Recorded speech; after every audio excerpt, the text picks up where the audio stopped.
And we are back with the third segment of the GSMC basketball podcast presented by the GSMC Sports Network. And in this third segment, I'm going to be talking about the Serbian game, the game between, Serbia and Puerto Rico. Literally just concluded about, I want to say maybe like 15 minutes ago. So I'm just going to go ahead and talk about, my thoughts on the game as it was happening, and since I was watching the game while I was doing this segment. And really, like, this game was bad. Like, this game was awful. Like, look at that score. That scoreboard doesn't lie. Like, the game was never ever close. From the start of the game all the way to the end of the game, Serbia knew they were going to win this. And this is like, you can call this whatever you want. You can call it like, a revenge game because they previously lost to the United States team. And obviously, losing in this tournament, it's not really, voice crack, good lord. It's not really something that, people are going to take lightly. A lot of foreign countries really love to play in the Olympics because this is the one time where they get to represent their country on a huge global scale. And it means a lot to these people. So getting blown out like that to the United States is definitely a little bit demoralizing. So this could be seen as sort of like, a revenge game for them. Now, this loss has, this game has told me two things. So for one, Serbia is definitely not out of this race. They're definitely not out of the playoff race at all. Despite their loss to the United States, they're not out. And this game, it helps them not just getting a win, but also in the point differential category. Because now if South Sudan ends up losing the next game against the United States, this game that Serbia had is most likely going to help their point differential so that way they can get into that second seed as opposed to getting into the third seed. Because South Sudan, if the United States beats South Sudan, most likely the South Sudan's point differential is going to drop dramatically. Like, and by dramatically, I mean it could drop by, maybe like 15 points. And that would put them in the third spot on the Group C standings as opposed to being in the second spot. Because this blowout game, it really, really helps Serbia.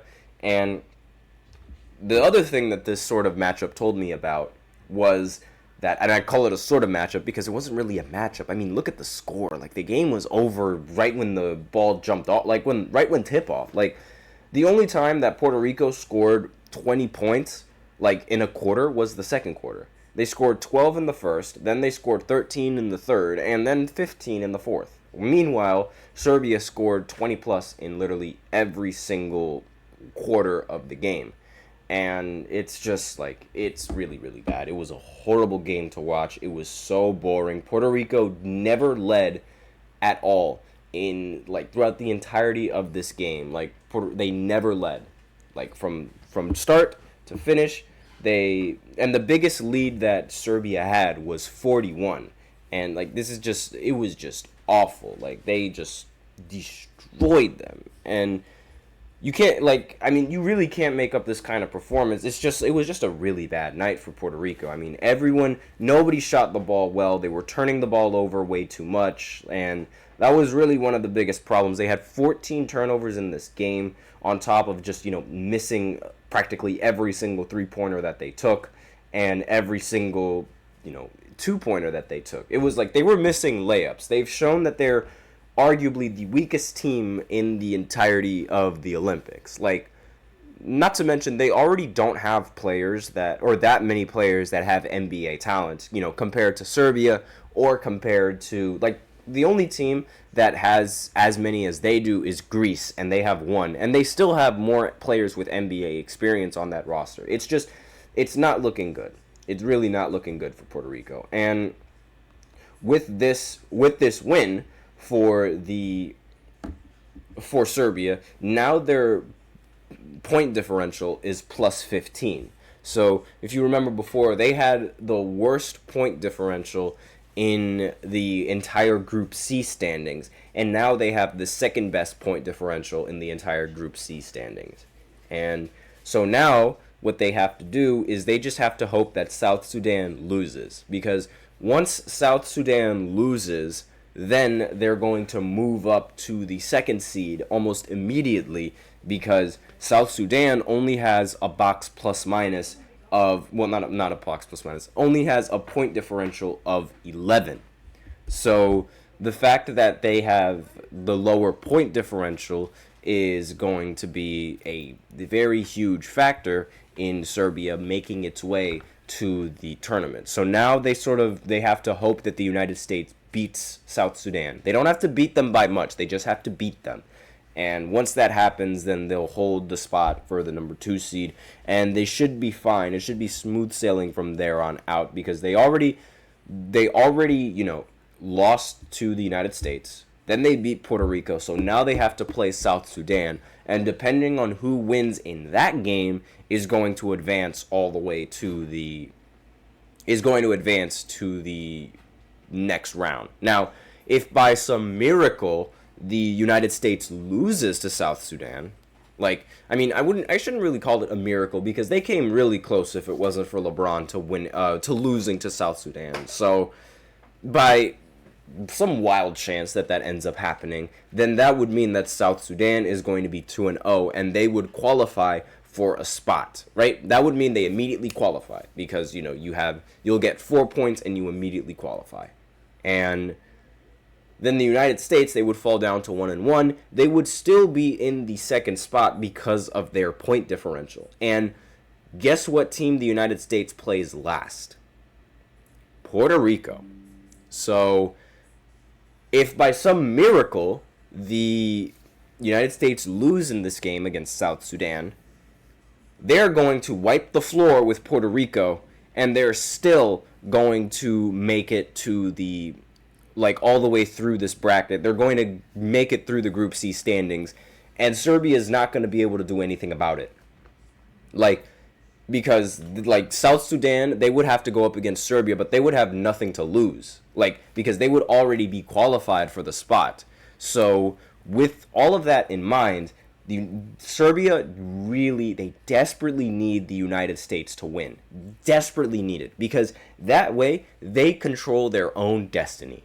They control whether or not they make it to the next round or not. Same with South Sudan. They will control whether or not they make it to the next spot or not if they lose to the United States, as well as if they play Serbia next, or when they play Serbia next. That's really what they're fighting for. They're just trying to fight to compete, right? And for Serbia's case, they're trying to control their destiny, and the only way to do that is for the United States to end up winning, because then the Puerto Rican game, between the United States and Puerto Rico, that's just going to be a scrimmage for the United States. They're going to, with how Puerto Rico has been playing in these standings, I think they're going to wipe the floor with them. But that's just my opinion on it. Let me know what you guys think in the comments, but this is sort of how it's going to go. So if Serbia wants a chance, they're going to have to hope that the United States wins. And if the United States loses, they're going to have to hope that the United States doesn't win against Puerto Rico. And that's just not going to happen. So if the United States lose, Serbia's road and Serbia's hopes for making it all the way are going to be for nothing. They're just not going to be able to do it. They just won't. And really, the biggest killer for them was the point differential between the United States and Serbia. That was really the killer for them. If the point differential wasn't that staggering, then they would have a shot. But because of the vast point differential, and because of the fact that the United States is most likely going to have a really, really high point differential when going up against Puerto Rico, it's just a lost cause. So they have to hope that the United States wins. That way they can control their fate going up against South Sudan. Very important. And South Sudan, obviously, if you're South Sudan, you want to beat the United States, because you came so close to doing it in the last game. You got to try and do it now. But if they lose to the United States, it's not the end of the world, because then they can go up against Serbia and try to beat them there. And then they would also control their destiny. So that's sort of that's the thought process going into these next games. And that's really like, that's how the Group C standings are looking at right now. So essentially, United States has to win. And then when the United States win, we're going to get a very, very competitive standoff between South Sudan and Serbia. It is going to be so much fun. But aside from that, that is all that I have on this third segment. So now I will go ahead and go into the fourth segment, where I talk about why the Carmelo Anthony and the Paul George run on Oklahoma City didn't work out, because I saw an article talking about it, so I'm just going to go ahead and look at it with all of you guys and just give my opinions on it, and I'll do that right after this short break, so be sure to stay tuned.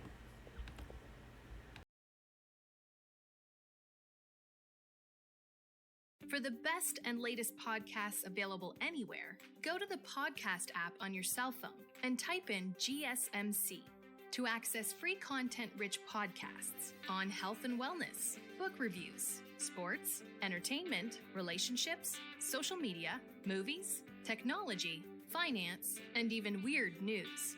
Subscribe and download the GSMC Podcast Network's family of shows, available everywhere podcasts are found.